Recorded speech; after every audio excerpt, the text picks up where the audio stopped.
दाते पंचांग शक 1947 विश्वावसु नाम संवत्सर. आज आपण संवत्सर फल वाचणार आहोत. श्री गणेशाय नमः. श्री सरस्वती नमः. अथ संवत्सर फलम.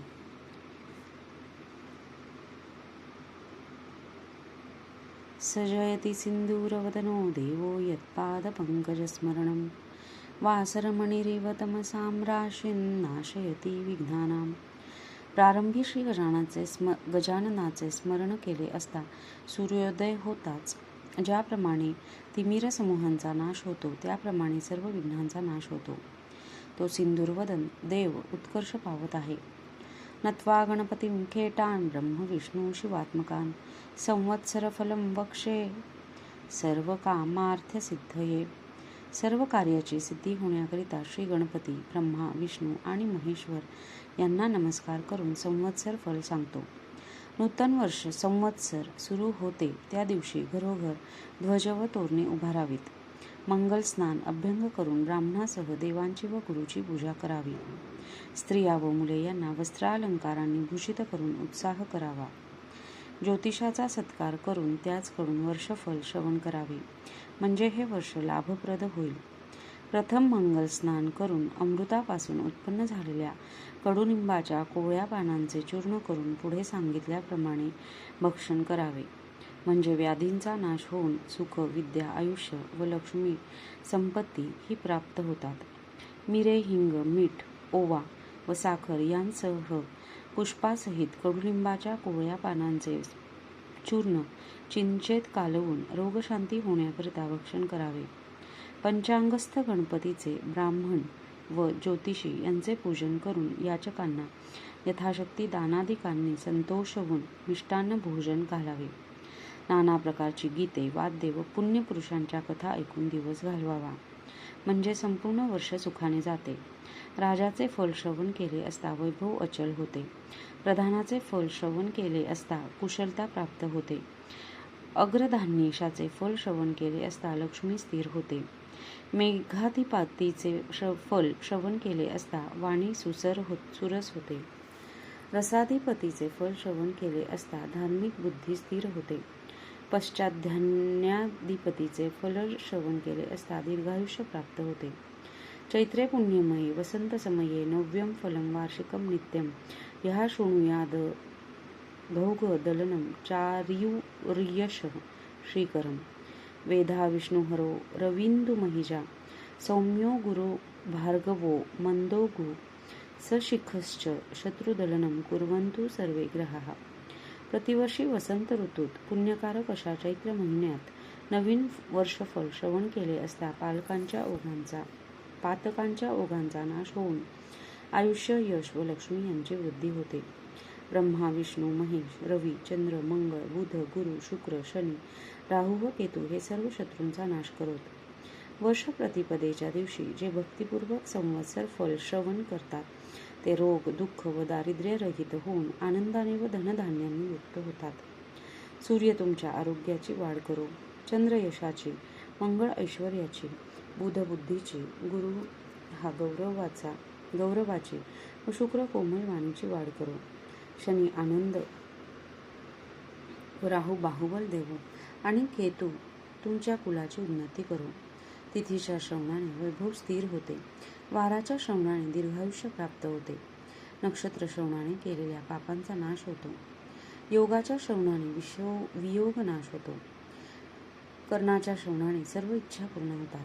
ज्योतिषाकडून नित्य पंचांग श्रवण केले असता सिद्धी प्राप्त होतात. स्वस्ति श्री सूर्य सिद्धांत मतेन समस्त जगत उत्पत्ती स्थिती लय कारण श्री महाविष्णुर्नाभिकमलोद्भवस्य वर्तमान ब्रह्मणः परमायुर्वंशशतम् तत्रार्थयातम्. उत्तरपञ्चादशदप्ते प्रथममासे प्रथमपक्षे प्रथमदिवसे त्रयोदश घटिकाः 24 फलानि अक्षरत्रयं जगतम्. श्री सूर्य सिद्धांत मताने जगाच्या उत्पत्ती, संरक्षण व लय यांना कारणीभूत अशा श्री महाविष्णूच्या नाभी कमलापासून उत्पन्न झालेल्या ब्रह्मदेवाचे आयुष्य 100 वर्षे आहे.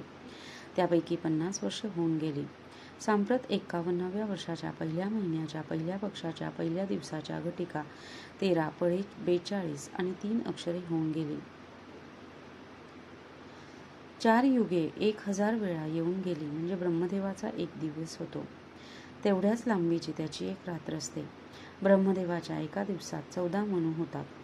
त्यांची नावे स्वायंभुव, स्फोरिच्यश, उत्तम, तामस, रैवत, चाक्षुष, वैवस्वत, साविर्ण, सावर्णी, दक्ष सावर्णी, ब्रह्म सावर्णी, धर्म सावर्णी, रुद्र सावर्णी, देव सावर्णी, इंद्र सावर्णी.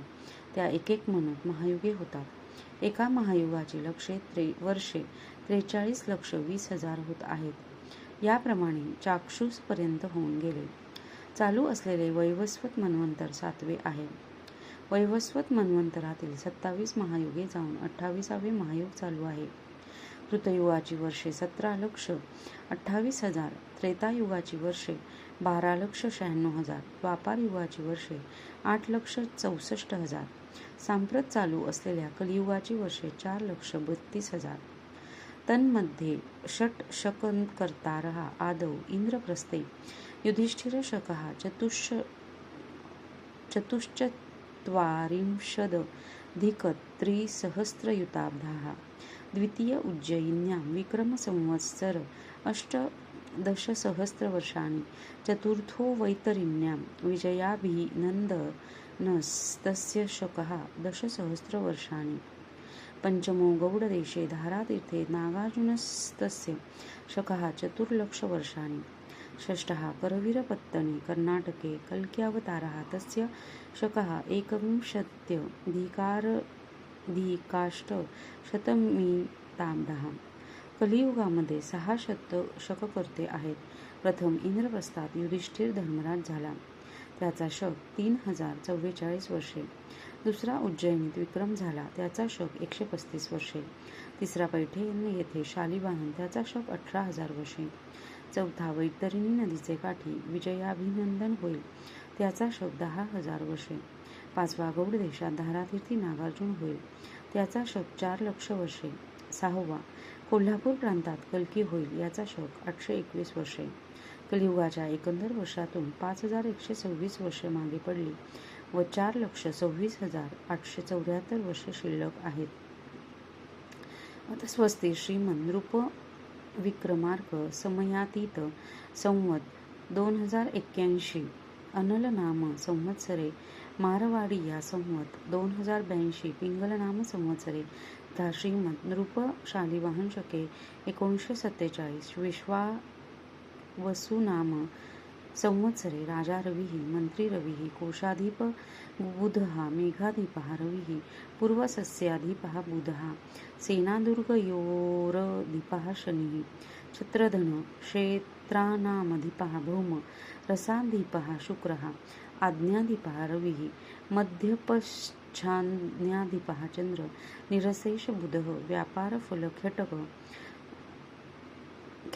प्रतापानामधिपः गुरुः व्यवहारवस्त्र काष्ठानामधिपः शनिः नगराधिपः रविः सर्वेषामधिपः रविः इत्यधिपः आदौ संवत्सरफलं स्वल्पं जलं जलदमण्डमादधाली प्रायेण धान्यमखिलं विलयं प्रयाति लक्ष्मीश्चिरदधिगतानि चला नृपाणां विश्वावसौ भवति रोगभयं नराणां.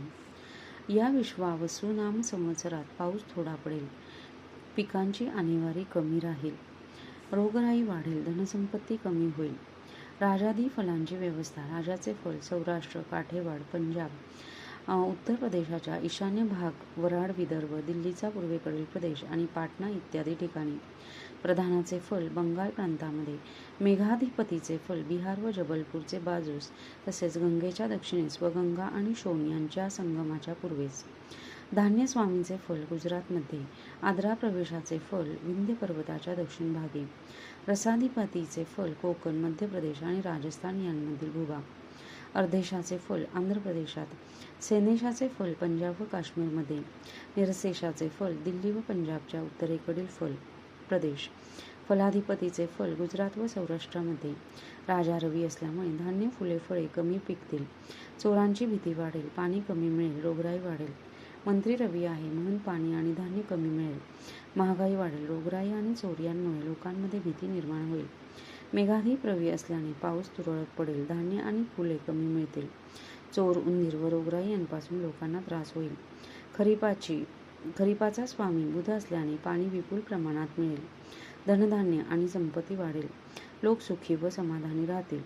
रसांचा अधिपती शुक्र आहे म्हणून मीठ, ऊस, तीळ, जवस हे पदार्थ थोडे होतील, मात्र पाणी मुबलक मिळेल.